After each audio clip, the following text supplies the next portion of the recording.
Bam, we're back at it, Chinch. Whoa, looks like we're classing the place up a little bit today, Case. What's happening?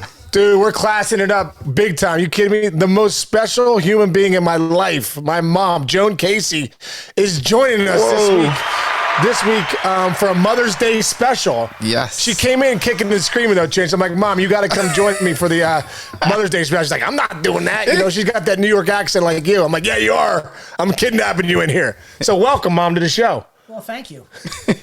It's so great having you on here. Fellow Long Islander as well, right? Yes. Exactly. Nice. Yep. She's where'd you grow up, Mom? Islip. Oh, nice. Not too far from me right now. Yeah. Well, every time I say my parents grew up, and like I'm like, oh, my parents are Long Islanders. Whenever I'm out at work or like people are from Long Island, they're like, oh yeah. They're like, where are they from? I'm like, well, my mom's from Islip, my dad's from Sable. They're like, ooh, that's out there. So you know, is that really out there? It is 60 miles out there. So did you guys go into the city growing up and stuff? No. No. I've never been to the Statue of Liberty. You Really? Sorry to say. Not even like on one of those little boat tours? I went past it on a ship going to Europe. That's Oh my God, Mom! Tell this story about the ship when you went to Europe. Seriously, she hasn't been on a ship since this I story. refuse to go on a ship ever again. Well, tell what happened. How old were you, and why the hell were you going over there? I was 23 years old, and I went with 3 of my friends, and we spent 3 months in Europe, which was fabulous. And the ship was the SS Hanseatic, German ship, and the Atlantic Ocean was like roaring. So, I mean, people were barfing all over the place. Some lady blew her lunch on me. And I thought, oh my God. Never again am I going to take a ship to Europe. You know? Oh my God. Amazing. So that was my experience. Yeah. Oh my God. Never been on a ship since. I My wouldn't mom's go never back been on a either. boat. I refuse to even go to the Caribbean on a ship. Oh my God. That's it. Wow. Got it. So wait, let me get in here a little bit. You got Shawnee here. I need to know, the fans need to know, like, take us back to 8-year-old Shawnee. What was that kid like? God. Well, he was always into baseball. And I think, it all started when we were at the Jersey Shore when he was 3 years old. And my husband, Jim, bought him a wiffle bat and ball and put it in his hands. And he was, Oh yeah, my dad put me righty, but I kept switching lefty, and then he'd spin me righty again, and I kept switching lefty. He's like, oh, what the hell? Looks like he's a lefty. He's like, all right, Shawnee. You know, my dad, they all call me Shawnee. All right, Shawnee, switch your hands, and now you're lefty. You know. Wow. The rest is history. And the rest is history. He had a bat in his hand forever. When he was in high school, he had the solar hitter, which solo hitter in the garage. Right. that my husband bought for him, and he would be there at 11 o'clock at night blasting the radio, and we'd have to go down and yell at him, say, shut up and go to bed. Did you know he was good? Did you know he was better than all the other kids? Well, he really wasn't in high school. Yeah, I really wasn't. He was kind of an average kid in high school, you know. Well, I was a little chunkier at the time. My mom used to say, Shawnee, you're big boned. My mom would never be like, hey, I think you got a little bit of a weight problem. She's like, Shawnee, you're just big boned. You're growing your body. And she was right. Eventually, I did grow into my body. Oh, when I was 14, I hadn't hit puberty, but I was 16. I was like a tall drink of water, bro. I was like 6'2", $175, like, dude, skinny as all get up with zero strength. As a matter of fact, Mike Junko, who we're going to have on this show, you know, Junk and I were like best friends growing up. And as a matter of fact, our goal in life, my dad owned this company called Casey Chemical, started at my sophomore year in high school. Well, my mom and dad. My mom and dad's marriage was saved when they realized they couldn't work together.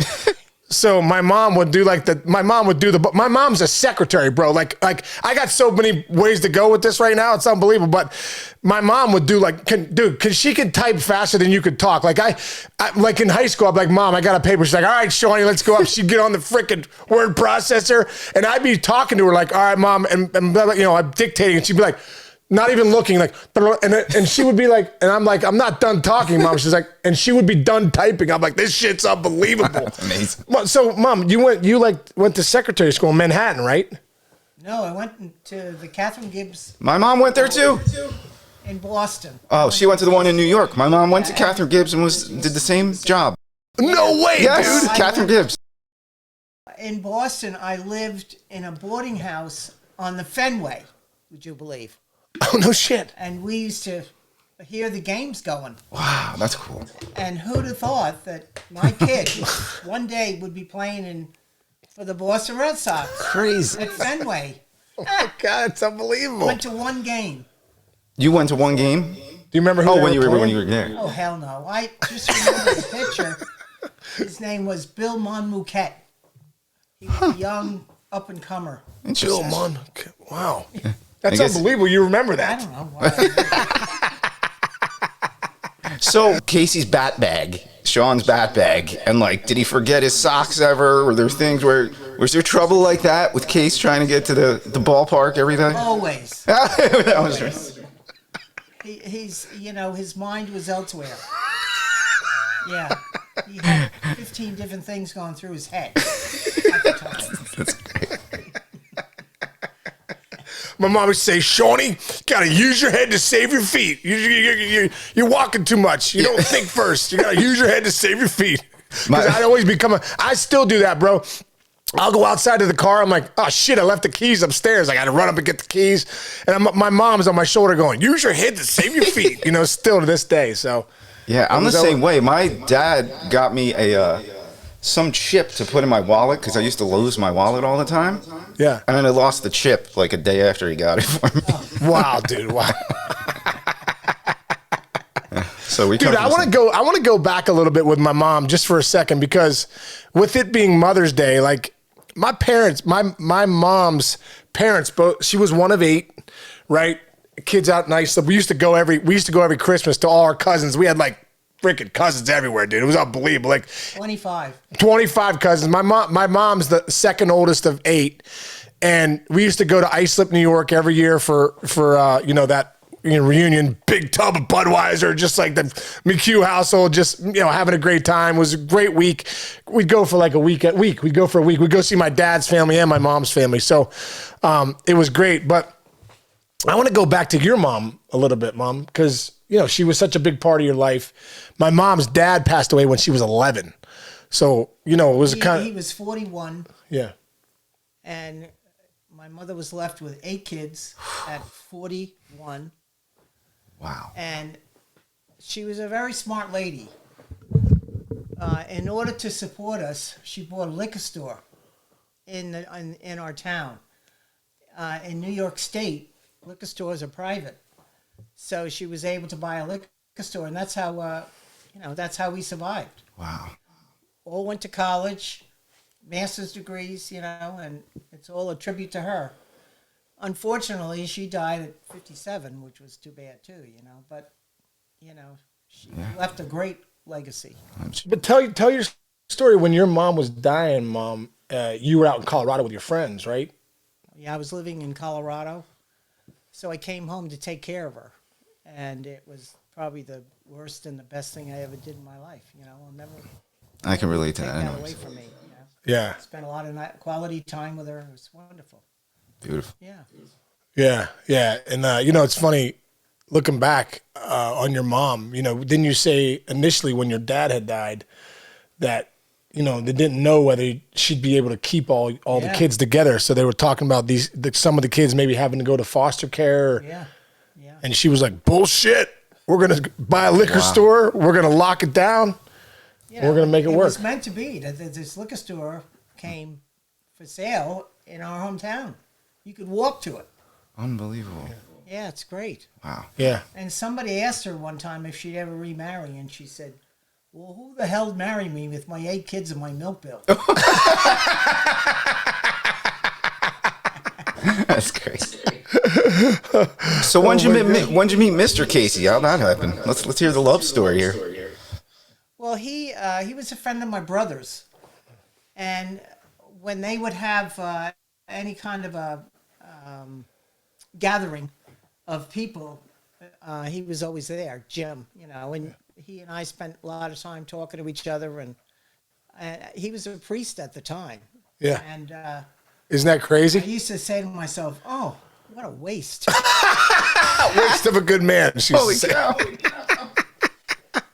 Wow. Well, my dad was a Catholic priest for a few years. 5 years. For 5 years, and he used to come over. So my mom's brother, Brian, right? Yeah. My dad was friends with Brian, those guys, and after mass he'd come over. You have 3 brothers. Three yeah. brothers. My uncle Mike, my uncle Gene, and my uncle Brian. And my dad used to come over after, like, on Sundays and hang out with the whole family. Yeah. So then when he left the priesthood, then tell that story. He's leaving the priesthood.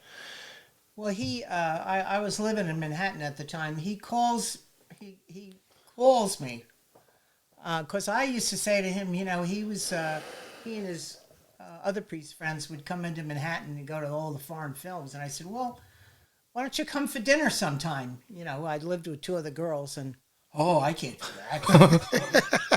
Yeah. So anyway, he calls and wanted to know if I wanted to go to the Fillmore East with him. He had 2 tickets to see The Who.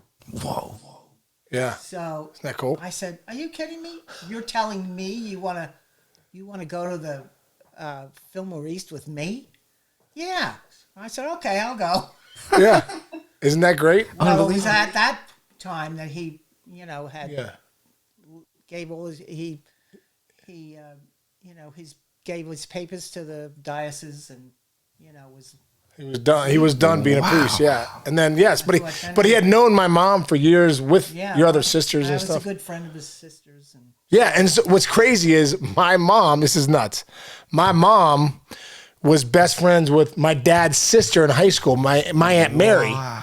And my mom and dad really didn't know each other in high school, right? My dad used to be the janitor after school, like, to pay for his high school. So my mom would be going to field hockey practice. We went through the cafeteria one time, and he's there swabbing the deck. And I happened to mention to my friends, "Oh, he's cute." Yeah. Wow. Isn't that crazy? That's awesome. Yeah. Isn't that crazy? Holy Yeah. cow.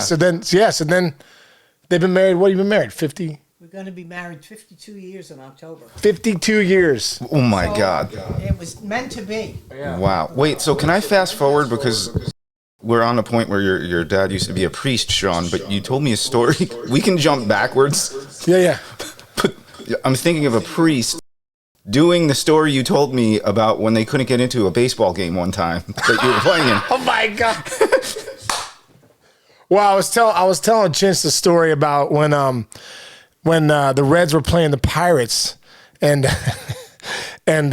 it was a day game, and you and Dad couldn't. It's like 2004, I think. You and Dad couldn't come to the game because you had something going on at 1:00, and it was, we were heading out of town, and Dad was obviously bummed or whatever, and it rained here in Pittsburgh, so the game was going to be starting at 4. So I called you guys, and I'm like, "Hey, listen, the game is going to be starting at 4:00, and you guys can make it." So they rushed to the stadium. Boom, they come in.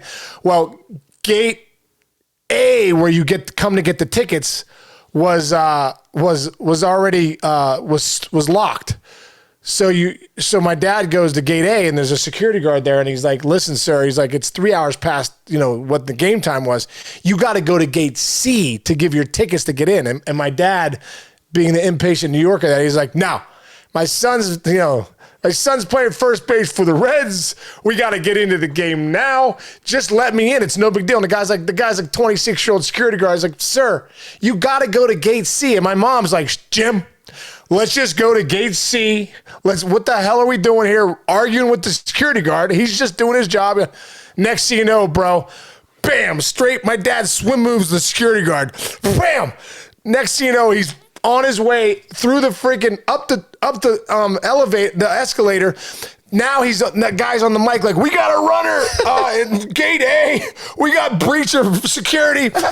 He's freaking bolting up and he goes like Richard Kimball on him, from The Fugitive. Freaking guy's like going to the, he's hiding within the crowd. He's at the bratwurst stand. He's at the freaking beer stand. He's hiding in the crowd. They can't find him. But then from the Joan Casey's point of view, which is the unbelievable part, what were you thinking, Mom, when Dad jumped security at PNC Park?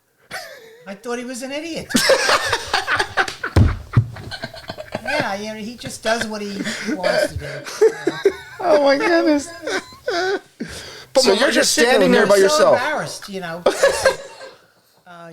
what am I going to do, So I went. But you had no tip. My mom's sitting there with no ticket at the gate like, the hell do I do here?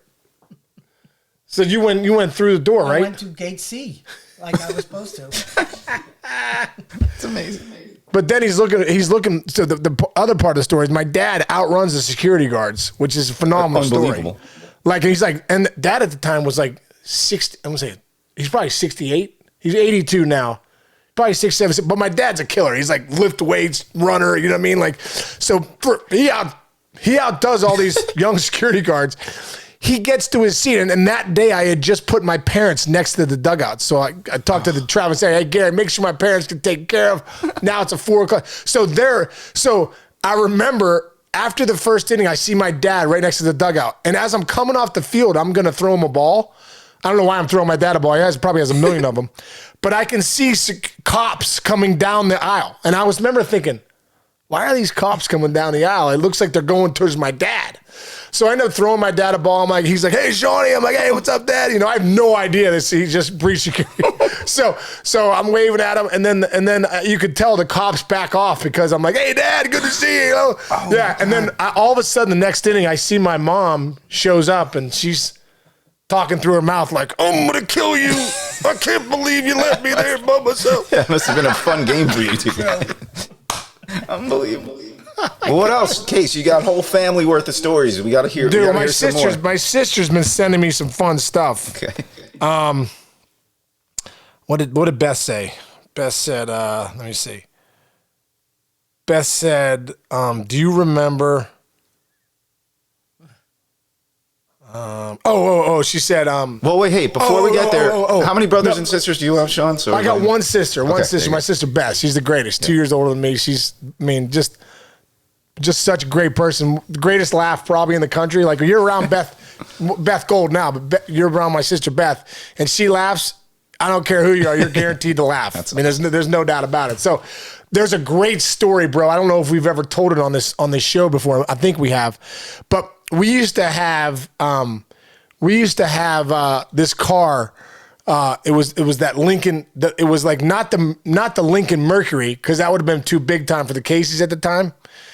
It was the Mercury Lincoln. It was like this. It was literally like a Humvee. Like you would drive those things in Afghanistan right now. Like if the army's like, we got to get ourselves some of those Mercury Lincolns because these things, and put some guns on top, and we'd freaking dominate anyone, right? It was like a tank, right? And so we had this other car, which is. It's in that picture over there. You can't really see it, but it's me at the beach, the Jersey Shore, and there's this yellow, like, remember the car's Horizon? Plymouth Horizon. Yeah. Oh my God, yes, I do remember. So it was like a Volkswagen. Yeah, it was like a Volkswagen. This is all the Caseys could afford at the time, because my mom was like, only reason we're in Upper St. Clair is because it's a school district.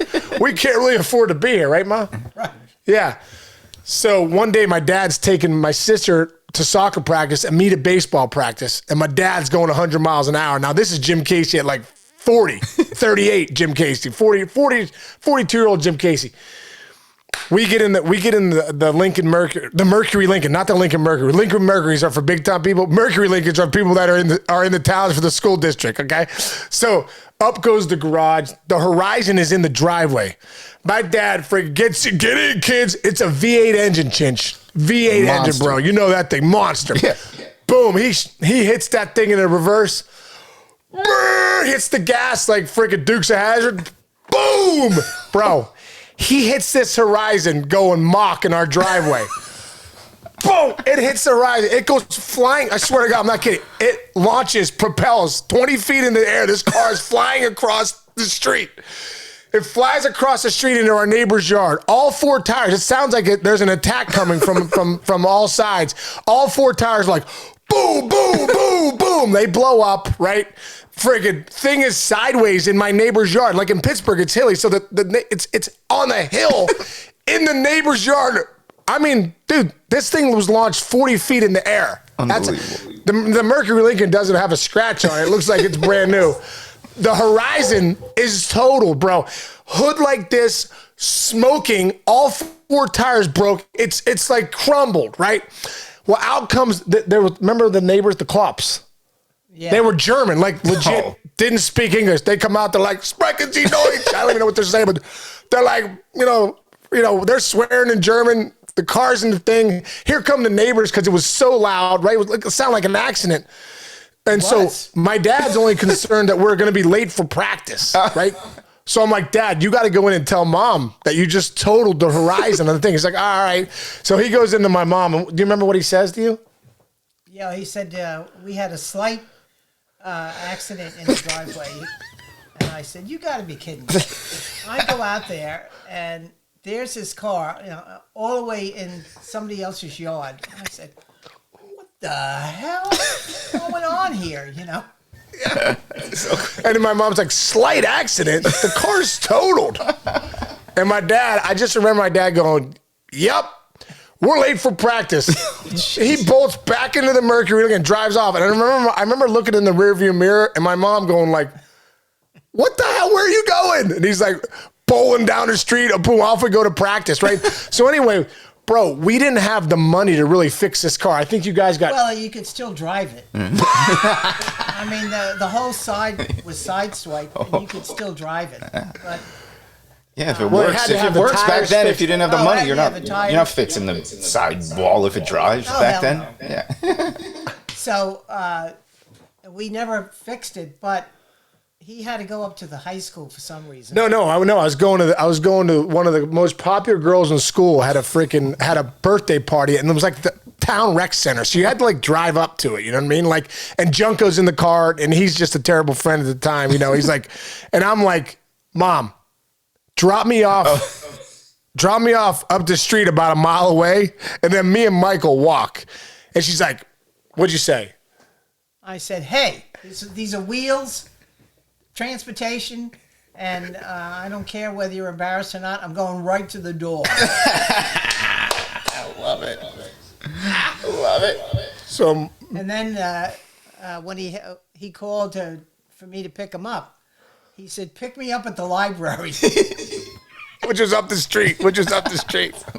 I'll meet you at the library. Like, we're pulling up in this horizon that's totaled. I mean, it's totaled. We look like Daniel LaRusso's mom in Karate Kid. They're like, nice car, Ms. LaRusso. Like, people like, in this town, Chinch, here comes the Mercedes. Here comes the Porsche. Here comes the BMW. Here comes Mrs. Casey in the freaking wrecked horizon that they didn't have enough money. They're like, nice car, Mrs. Casey. I'm ducking out the back like, oh my God. My mom's like, this car gets us from A to B. If you don't like it, you can walk. I'm like, I want to walk, Mom. I want to walk. Just drop me off close enough where I don't have to walk 10 miles. Wait, were you wearing your fake polo shirt?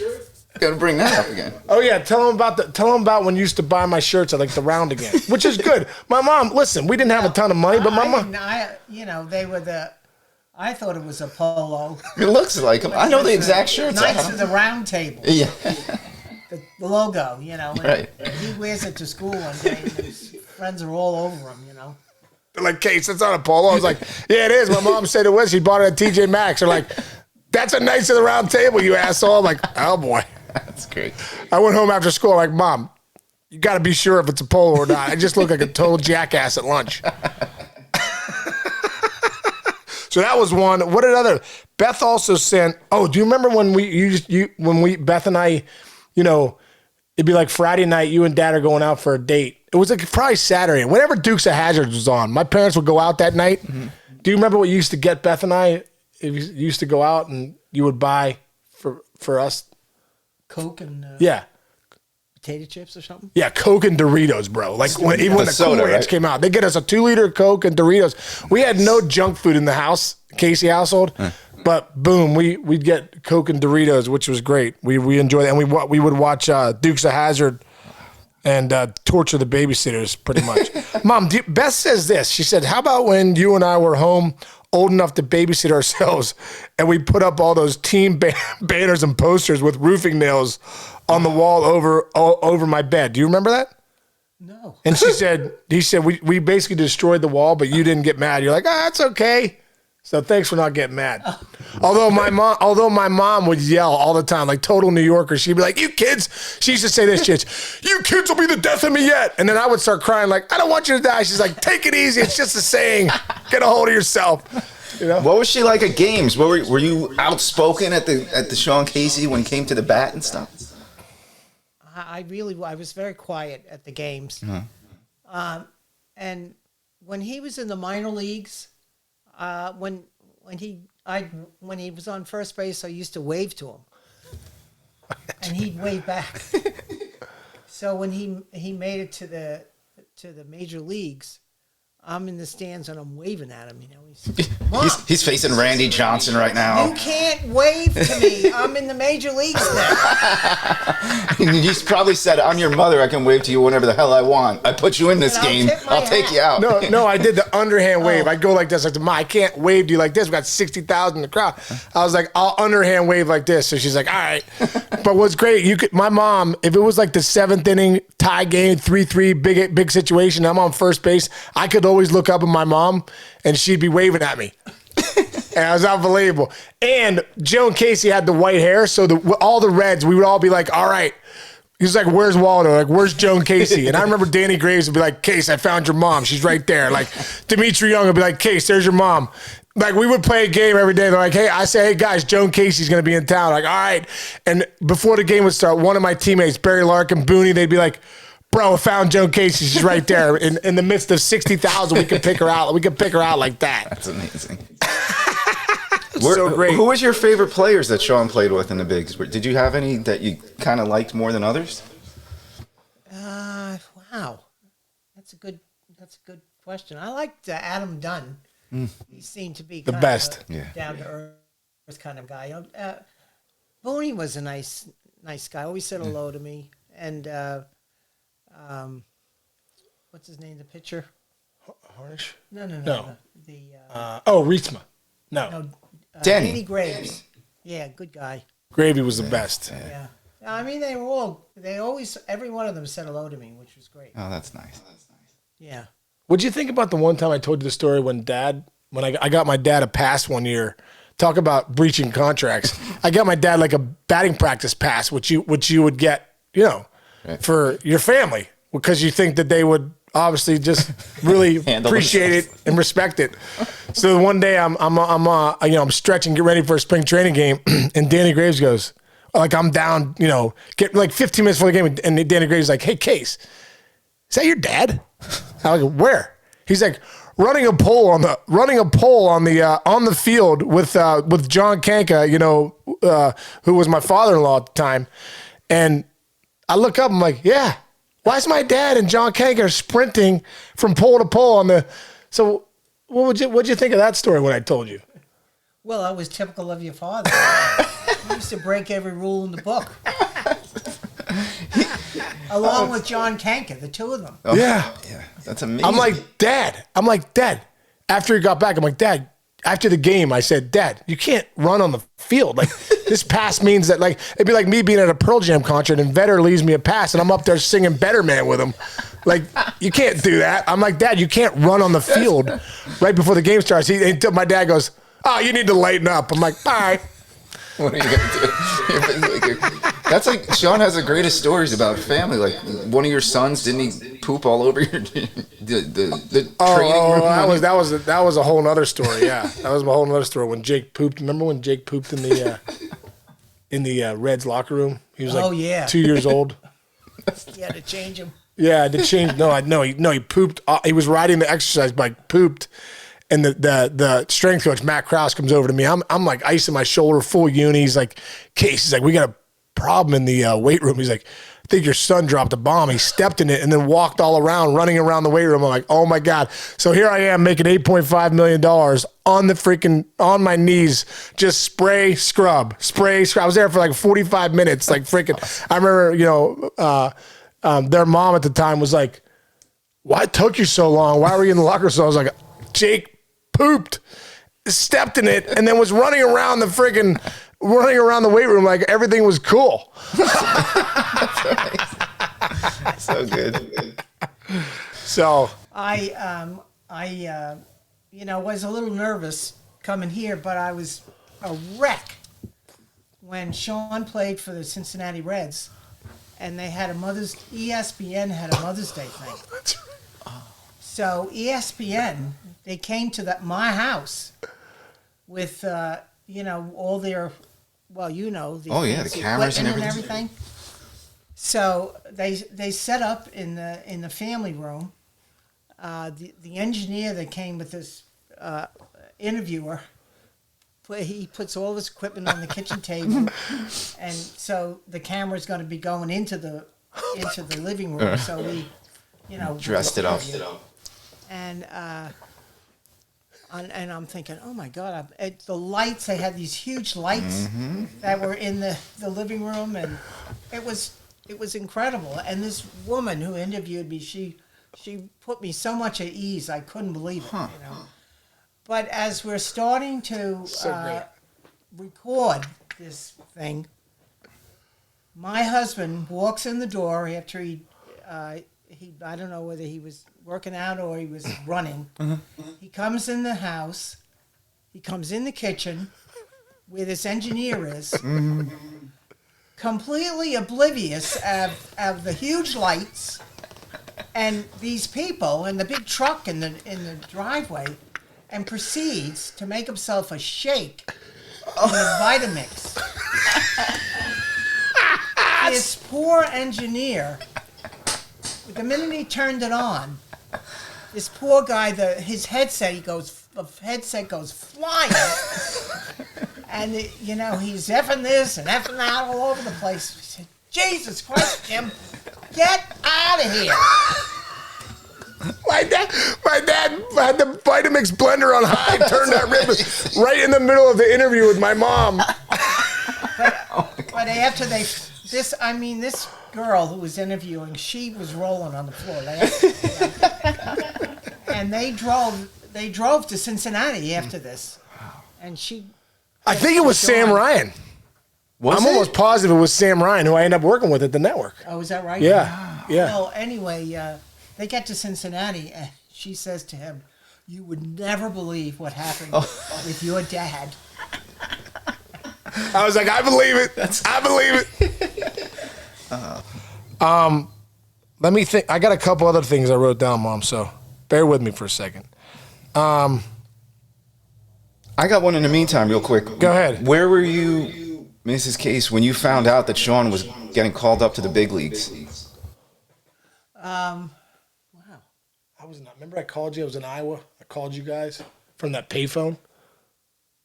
We just won the AAA championship. Oh, that's right. Yeah. Well, we were home, and he was going to the White Sox, right? In Chicago. Yeah. Fortunately, we were able to get a flight. Oh, wow.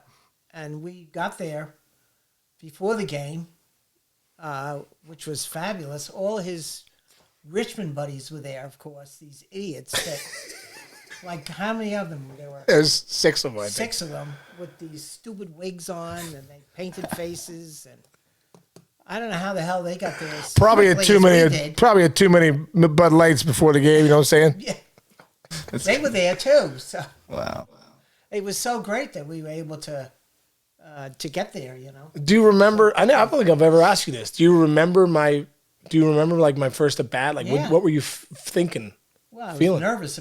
I felt nervous for you. Yeah. But yeah, he did okay. I got a knock. I did more than okay, man. I got a big league hit my first at bat. Career 300 hitter, Mrs. Case. He did more than okay. Got a hit. There you go. And his friends are going nuts up in the bleacher seats. People looking at them like, who the hell are they? I know. I had to tell the traveling secretary the next day, I go, hey, listen, put my parents back in the family section. Can you put my college buddies down the left field line? Make sure the guy, especially John Cunningham, the guy with the freaking with the green wig on. That's great. Oh my God, so great. So great. So, There's plenty. Yeah. I got other stuff too. What what about else you got, Chinch? This is a downer, but I'll go to hires. What about when he got hit in the face? Do you remember that? Oh God, that was terrible. It was. We had gone to opening day when he was first with the Reds, and opening day was great. And then we had to go home because we had a business to run. So and his friend Mike was with us. So we're driving home the next day, and on the radio we hear how he was hit in the eye, and he was off the field in a stretcher, an ambulance taking him to the hospital. And we didn't know what to do. At that point we were pretty much home. So we went all the way home and talked to the general manager, called us to tell us that, he was in the hospital. So we went the very next day, we went back, and he was, poor guy, was a mess. His eye was like, it was terrible.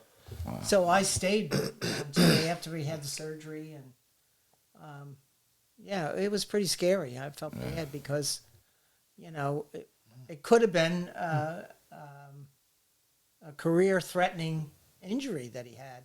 It was awful. Right, and that was right towards the beginning of your career, right? Yeah. Wow. But he came through it with flying colors, and there you go. It's funny when I look back, like, even the other night, my daughter, this might get me choked up a little bit. My daughter Jillian had a headache, and I used to have migraines when I was younger. And I remember sitting with her the other night on the side of the bed until she fell asleep, and rubbing her head and put a cold washcloth on her head and just making sure she was okay. Because I remember, like, growing up, I had migraine headaches from when I was like 4 till I was 19, and they were pretty debilitating, to say the least. But I remember my mom would sit on the side of my bed, rub my head until I fell asleep. And I remember, like, that was the only thing that really comforted me. So it's funny, when I look back, like, even as, you're in the big leagues, but you're still a kid. I mean, you're still there, our moms are always our moms, and I remember 23, when I was 19, I had foot surgery in Richmond. My mom comes down, spends like a week or two with us, cleans the apartment when, cutting. I tried to clean the apartment. Gave up on cleaning the apartment. Well, on that front, keep going. I'm sorry, Sean. No, I was saying, it was like, but she was there for my surgery, and that, and all my migraine headaches growing up, being that, that rock for you as its son, anything that went wrong, but that surgery in college, I had surgery, I was having surgeries all the time, but then when I got hit in the eye at 23, I mean, that was we had no cell phones back then, so I couldn't really talk to them. I ended up talking, they turned around and came back, but my mom and dad stayed for probably a couple weeks, and, just frustrating. I remember when I came back from that injury, I've never mentioned this ever. I remember I came back from that injury. I went 3 for 4 my first night in against Javier Vasquez in Montreal. I'm like, oh man, I'm back. And from that point on, I went 0 for 35. Really, just my vision wasn't back. I really struggled. And and I remember I was in the midst of that 0 for 35. And they ended up sending me down at the end of that. But probably at that time, I was 0 for 20 something. After a game in Cincinnati, I remember we were in a parking garage for whatever. That was your car after the game. Yeah. And I just broke down at 23. I started bawling, and I'm like, like you could, like a son could only do with his mom. And I was like, I don't think I want to do this. Like, I don't think I want the stress. I don't think I'm just overwhelmed. Like, I'm a rookie. I suck. I'm about to get sent down. And it was my mom at the time was the only person I could really talk like this with. And she, was always so supportive. Like, you're going to be okay. I understand this must be so hard, not really, really just somebody I could always lean on. And I'm just so grateful for that. And that conversation for me was like, I'm serious, bro. Like I didn't, even though you're in the big leagues and you're just, I'm just coming back from this major eye injury. I just had a 4-hour surgery. I can't hit water if I fell out of a boat. It's so hard at the time. And just leaning on my mom in that car, I really, will always appreciate it. The fans are telling him, you can't even hit your weight. Well, that was when I was in New York and Shea. They're like, "You suck, Casey. You can't even hit your weight. You're hitting $140." I'm like, and you got all of Long Island family there probably listening to that, dude. those games in Queens. Well, my brother Gene, who was a Wall Street guy, he'd get all the Wall Street people to give up their tickets Cool. when he'd come into town. And great seats that we had from all these firms. And I think the first time we went, he's on third base, and we're on the third baseline, and they start these fans, when Casey, you're too slow, you can't hit, and they're going on, and then they say, and your mother's ugly. And my brother Gene says, do not say one word. Meaning that you were going to jump into the guy. Forget about anybody. my mom was about to go New York on her. You know what I mean? Like New York on the New Yorkers. You know? That is great. But Chinch, just to finish my point, all those years, man, like my mom, just being able to call home with her. And I think I get the gift of gab. I'm a blend of both my parents. My dad's intensity, and my mom's gift of gab to talk to anybody, to make anybody feel welcome and comfortable and loved. So whenever I would call my mom almost every day after every game, knowing that I was going to have a good conversation with my mom. We wouldn't even talk baseball. I think it was we would just talk about whatever my mom could, like I said, because she'd whip up a conversation and we would talk about whatever for an hour and laugh. And it was great. Do you remember that one time I was coming home? It's unbelievable. I was coming home. I used to get leg cramps real bad, dude. It was unbelievable. But until I started taking this green drink, that's a whole nother story that helped me with cramps, get the nutrients. But I was coming back from a day game one time. It was like a Thursday afternoon game. So I'm stuck in 5 o'clock traffic in Cincy, and I'm talking to my mom. And do you remember when I got those leg cramps? I'm like, holy shit, Mom, hang on a second. I get one of the worst leg cramps, bro. So now I'm in standstill traffic, just walking along.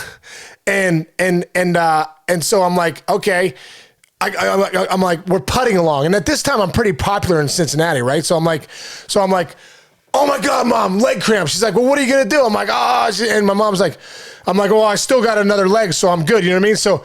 So I get a double leg cramp, bro. And now I'm in my car and I'm like, oh my God, I got it. She's like, what are you gonna do? I'm like, I'll pull over. Yeah. So I pull over on the side of the road. I'm literally double leg cramped on the side of, I think it's 71. And I'm stretching. And my mom's in the car like, what are you doing? I'm like, hang on, Mom, I'm just stretching. Dude, fans are driving by like I'm a zoo animal going, hey, what's up, Casey? They're like, good game. And I'm like, double leg cramp, people, double leg cramp. I'm on the side of the highway stretching out my leg cramp while my mom's talking me off the ledge like, Shorty, you're going to be okay. Keep stretching. Do you remember that? Yeah.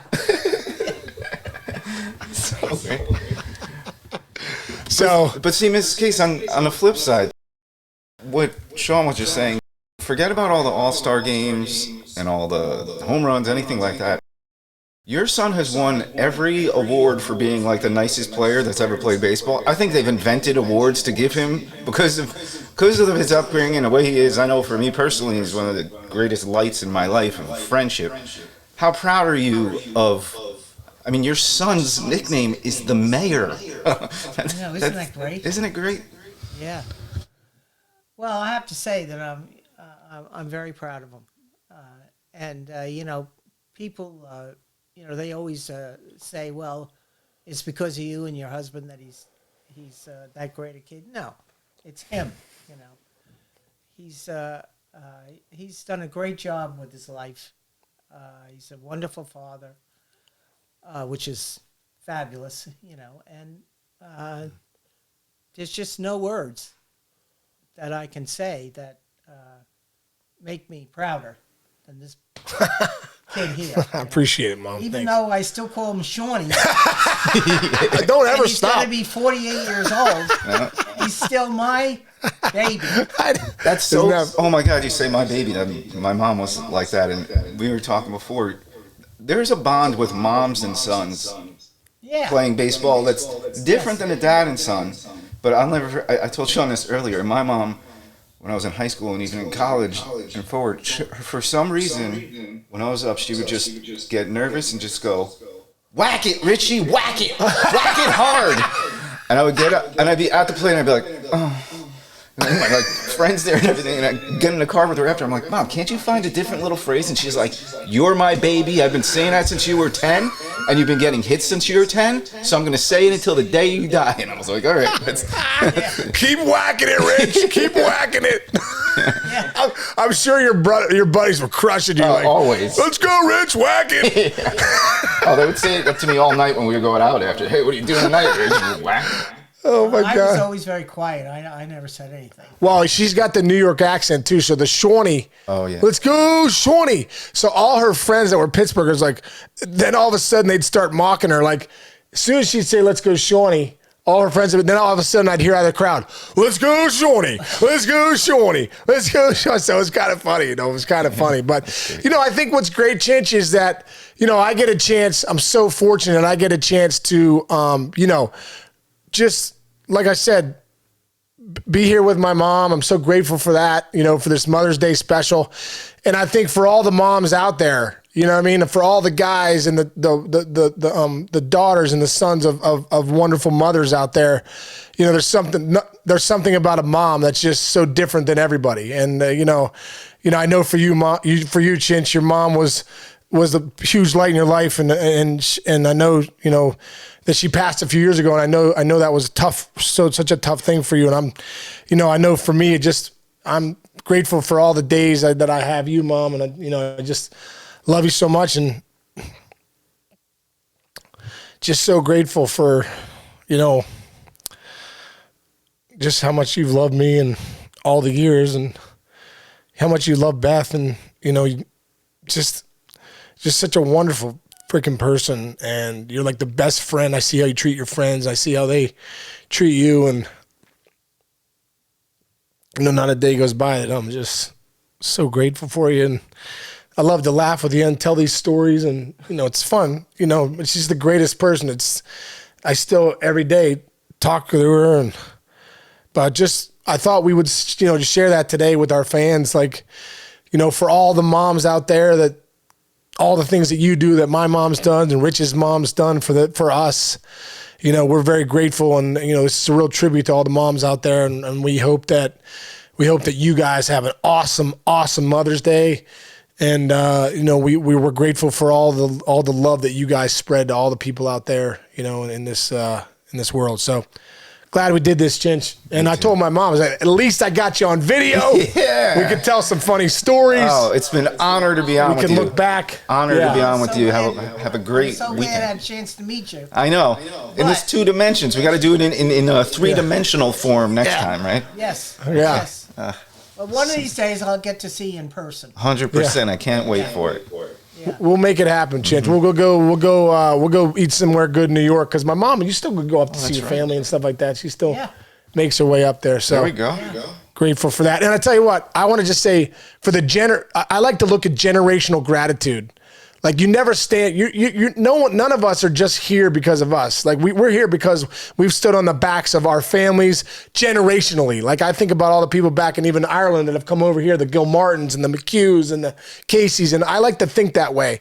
And I like to think back to, my mom's mom, and just how awesome she was, and all the stories that she's told me.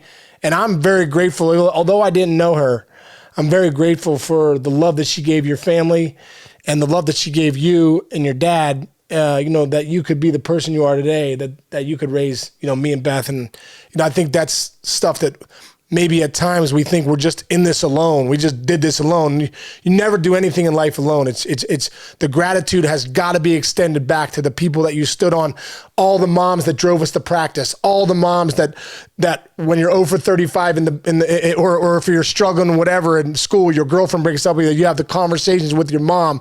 There's nothing like that. And for generations to go back to the moms that have led the way. And like I said, your mom with the liquor store and keeping your 8 brothers and sisters together and doing what she needed to do so that you guys could be the people that you are, and the wonderful family, the McHugh family. And, just so grateful for that stuff. And I could go on all day, but just very, very grateful for all the mothers out there. And this Mother's Day, we at the mayor's office here, we we salute you and we give you thanks. Perfectly said, buddy. Yeah. All right, man. Great. All right, Mom.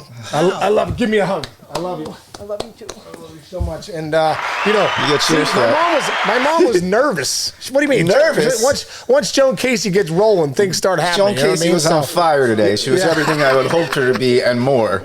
Yeah. And I love every once in a while she's about to smack you in the back of the head still. I can see it. I saw it. Well, she used to bring the broom to me and my sister. She chased me around the house with a broom until one day, you know, she would get so frustrated, my sister and I. One day, I was like probably 15 years old, and she's yelling at me. I'm like, Mom, why are you yelling at me? I'm 15 years old. She's like, yeah, you're right. Why am I, right?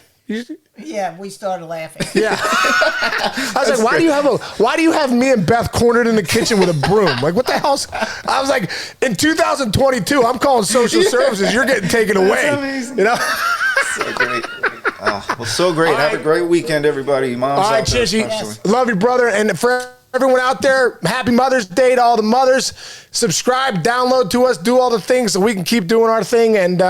And thanks, Mom, for This was fun. I yeah, enjoyed it. this is great. All right, love you, brother. Love you, Chinch. Love you, buddy. See you, brother. All right, man.